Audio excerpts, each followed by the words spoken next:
Extra sweet recipe எப்படி செய்கிறேன்னு பார்க்கலாமா? அதுக்கு ஃபஸ்ட்டு ஒரு கப்பு கடல மாவுக்கு 3 கப்பு ரேஷியோவில் சர்க்கரை சேர்த்து நல்லா கலந்து எடுத்துக்கோங்க. சர்க்கரையையும் கடல மாவும் தெரியாத அளவுக்கு நல்லா கலந்து எடுத்துட்டு இப்போ அடிகனமான ஒரு கடாயில் 1/4 கப்பு கெட்டி காய்ச்சின பாலும் 1/4 கப்பு துருவின தேங்காய், இது ஒரு மிக்சியில் கூட அடித்து நீங்கள் சேர்த்துக்கலாம். இப்போ இது ரெண்டையும் கலந்து விட்டுட்டு நம்ம கலந்து வச்சுருக்க கடல மாவும் சர்க்கரையும் இதோட சேர்த்துக்கோங்க. மொத்தம் 5 கப்பு ஆயிடுச்சு. இப்போ இன்னும் 2 கப்புக்கு கொஞ்சம் கொஞ்சமாக நம்ம நெய் ஊற்றி இதில் கலந்து எடுக்க போகிறோம். மொத்தம் 7 கப்பு ஆயிடுச்சு. இதுதான் 7 ஸ்டார் ஸ்வீட் ரெசிபி.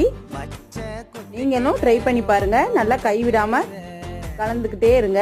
கொஞ்சம் கொஞ்சமாக நெய் ஊற்றி நல்லா கலந்து எடுத்துட்டு இது ரெடியாகிற ஸ்டேஜில் எந்த ட்ரேயில் நம்ம ஊற்ற போகிறோமோ அதில் நெய் ஊற்றி அதில் ரெடி பண்ணியிருக்க மிக்ஸை ஊற்றிட்டு 2 மணி நேரம் அப்படியே விட்டுருங்க. அதுக்கப்புறம் நமக்கு என்ன டிசைன் தேவையோ அந்த மாதிரி ஷேப்பில் கட் பண்ணி எடுத்தோம்னா 7 ஸ்டார் ஸ்வீட் ரெடி.